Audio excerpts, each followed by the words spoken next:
History کے lecture series میں خوش آمدید کہتی ہوں، جس میں ہمارا پہلا لیکچر ہوگا اسلامک ہسٹری پہ مشتمل ہے۔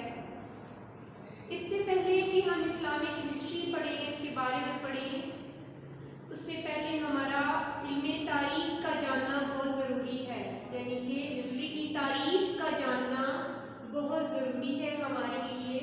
ویسے تو اس تاریخ کی بہت ساری تعریفیں بہت سارے لوگوں نے لکھی، لیکن اس کا جو خلاصہ یہ ہے کہ علم تاریخ اصطلاحاً اس علم کو کہتے ہیں جس کے ذریعے بادشاہوں، نبیوں، فاتحوں اور مشہور شخصوں کے حالات و واقعات اور گزرے ہوئے مختلف زمانوں کے عظیم و شان واقعات کے بارے میں معلوم ہو سکے۔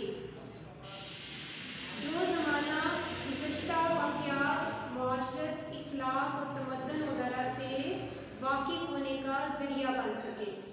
یہ ہے ہماری تاریخ کی تعریف۔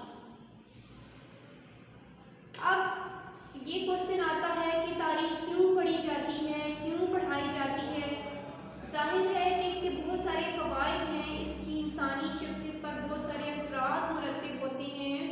اس لیے اسلامک تاریخ یا اسلامک ہسٹری یا کوئی بھی ہسٹری جو ہے وہ پڑھائی جاتی ہے تاکہ اس کے اندر واقعات، حالات، لوگوں کے بارے میں پڑھیں، جان سکیں کہ انہوں نے کون کون سے اچھے کام کیے تھے تو کامیابی حاصل کی تھی، کون سے غلط کام، کون سی کوتاہیاں ان سے ہوئی تھیں تو ناکامی کی طرف گئے تھے، تاکہ جو پڑھنے والا ہے وہ ان کوتاہیوں سے، ان غلطیوں سے بھی دور رہے۔ تو نیکسٹ جو ہماری ہیڈنگ ہے وہ ہے تاریخ کی ضرورت و اہمیت، یعنی کہ ہم کیوں تاریخ پڑھتے ہیں، اس کے کیا فوائد ہیں۔ تاریخ ہمیں بزرگوں کے حالات سے واقف کر کے دل و دماغ میں ایک بابرکت جوش پیدا کر دیتی ہے۔ ایسا ہے کہ نہیں؟ بالکل، جب ہم بزرگوں کے حالات، نبیوں کے واقعات سب کچھ پڑھتے ہیں تو ہماری شخصیت ہی چینج ہو جاتی ہے۔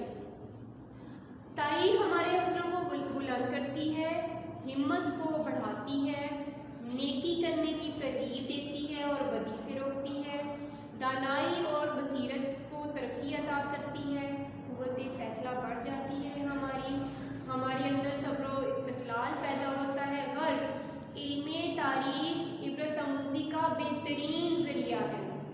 اس سے انسان ہر وقت اپنے آپ کو بادشاہوں، فاتحوں، رسولوں، ولیوں اور نبیوں کی مجالس میں دیکھتا ہے۔ جیسے جیسے وہ تاریخ جس کے بارے میں، جس شخصیت کے بارے میں وہ پڑھتا رہتا ہے، وہ ایسا اس کو محسوس ہوتا ہے کہ جیسے وہ بھی اسی دور میں ہے، ان کے اندر موجود ہے، اور ان لوگوں سے، ان نبیوں سے، ان ولیوں سے جو غلطیاں ہوئی ان سے محفوظ رہنے کی کوشش کرتا ہے۔ تو یہ تھی ہماری ضرورت و اہمیت کہ ہم کیوں تاریخ پڑھتے ہیں، یہ ہمارے فوائد تھے تاریخ کے۔ اس کے بعد ہم آتے ہیں اسلامی تاریخ پر، جو آپ کا سبجیکٹ بھی ہے، اصل جو آپ کا سبجیکٹ ہے وہ ہے اسلامی تاریخ۔ تو بچوں میں آپ کو بتاؤں کہ اسلامی تاریخ کا جو آغاز ہے وہ عرب سے ہوا، ٹھیک ہے؟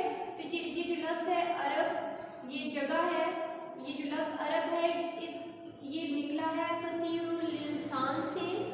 اس کے دو یعنی کہ معنی ہیں، عرب کو عربہ بھی کہا جاتا ہے اور فصیح الانسان بھی کہا جاتا ہے۔ چونکہ عرب لوگ اپنی زبان دانی میں ان کو بہت فخر تھا، وہ شعر گوئی میں بہت ماہر تھے، وہ ایک سیکنڈ کے اندر ان کو جو کوئی بھی ٹاپک دیا جائے اس سے متعلق غزلیں اور اشعار لکھ دیتے تھے، عام روٹین میں بھی ان کو بولتے رہتے تھے۔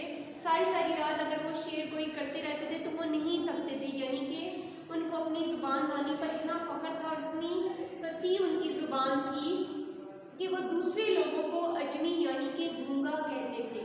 اور اس کا جو دوسرا معنی ہے عربہ، اس کے معنی ہے دشت اور صحرا، کیونکہ عرب کا زیادہ تر علاقہ دشت اور صحرا پر مشتمل تھا، اس لیے اس کا نام عربہ پڑ گیا، اس کو عربہ یعنی کہ عرب کہتے ہیں۔ اور چونکہ اس کے لوگ بہت فصیح الانسان یعنی کہ ان کی زبان بہت فصیح تھی، بہت وسیع تھی، اس لیے ان کو عرب کہا جاتا ہے۔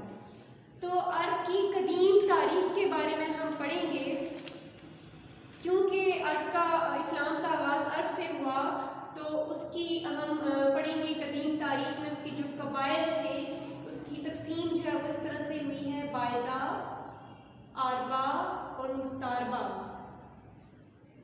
جو عرب باعدہ کے لوگ ہیں یہ سب سے زیادہ قدیم طبقہ کے لوگ ہیں، اور ان کے بارے میں کہا جاتا ہے کہ اسلام کے آنے سے پہلے ہی یہ لوگ ختم ہو چکے تھے، مٹ چکے تھے، ان کی کوئی موجودگی کے آثار نہیں تھے، لیکن جو ان کے اشعار تھے، جیسے کہ میں نے آپ کو بتایا کہ یہ اشعار گوئی میں اتنے ماہر تھے، ان کے جو اشعار ہمیں ملے ہیں ان اشعار سے ان کی موجودگی کا ہمیں اندازہ ہوتا ہے۔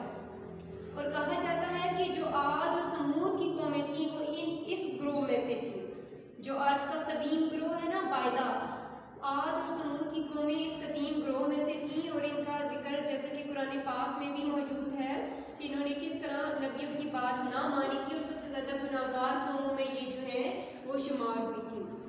اس کے بعد جو دوسرا جو ہمارا گروہ ہے عرب کا لوگوں کا، اس کا نام ہے آربا۔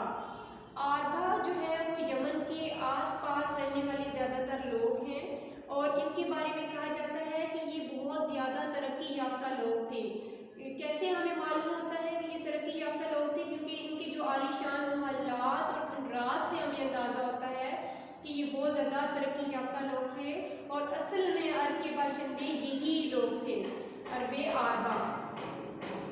اس کے بعد جو ہمارا تیسرا گروہ ہے اس کا نام ہے مستعربہ، اور حضرت اسماعیل علیہ السلام کی نسل میں سے تھے، اولاد میں سے یہ لوگ تھے۔